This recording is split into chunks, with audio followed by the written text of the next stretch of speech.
Just finishing up a workout here, 30-minute run, part of the DEF reset, week 4, day 4 pre-planned workouts. You know, when I got up this morning, I honestly didn't really feel like getting out and doing this. Just wasn't really feeling the idea of a run. But now that it's done, so glad I got after it. You got to run around the lake, just feel better, right? You know, when we get out and work out, you feel better about your day, you're energized, ready to get after the rest of things in the day. So highly recommend getting up, getting after it, especially for those of us who really want to pursue this idea of excellence in our life. You know, we've talked about excellence as this highest quality of a thing, this sense of pursuing virtue, pursuing after the divine ideal in us and in all things. And recently on the blog, we've talked about, you know, setting a mission of excellence, or creating excellence as our mission, and then the strategy and tactics of how to achieve that, working around the excellence compass in terms of what's important in our lives, prioritizing that, and then seeking the truth, the goodness, and the beauty in the things that we're pursuing. And I think fitness is a great example and a great aspect, an important thing, especially for us as physicians and for those of us who are busy professionals. You know, it's easy to get busy with our careers and the things that demand our time, to get bogged down in the minutia of that and really forget about other priorities around that compass, whether that be prioritizing our families or other relationships next to us, or even prioritizing our own health and well-being.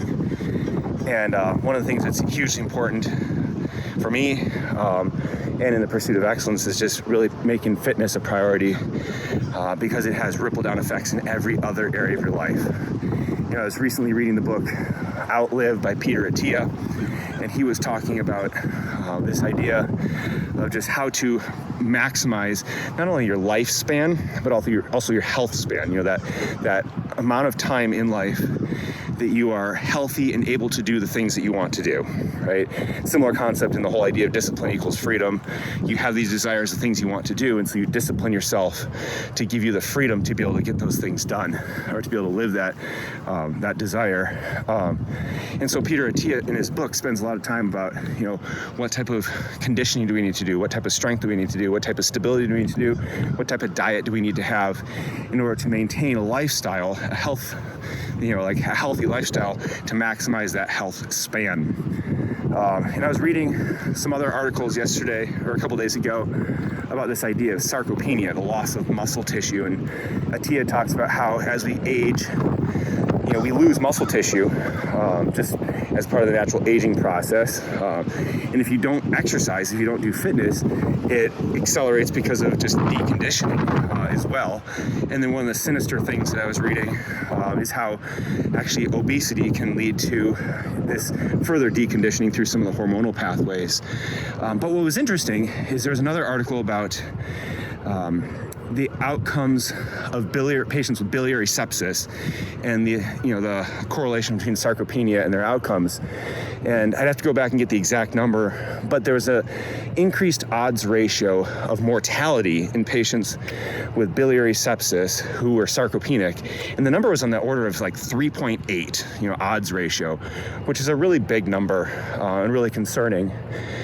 And, you know, to me, it was just illustrative of the fact that, you know, the best way to maximize our lifespan, our health span, to really pursue this idea of excellence is to get out there and get after it, right?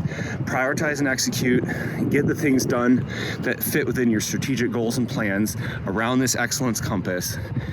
Get up early, get the fitness in, get the working out in, so you have the energy, the stamina, the strength to be able to get after it. You know, I was listening to a podcast with Jocko Willink and Jason Khalipa not long ago, and Jason Khalipa said that the reason why he works out, the why for his fitness, is so that when his kids ask to do anything of a physical nature, he's not limited, at least by his physical abilities. I think it's a good mentality to have as we think about what our lives are going to require and what our family situation looks like and the things that we want to do.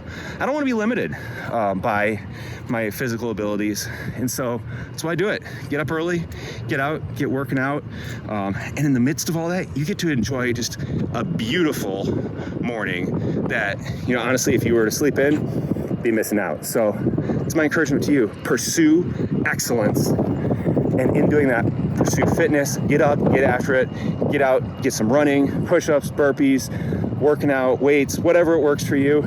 Get after it. Let's go.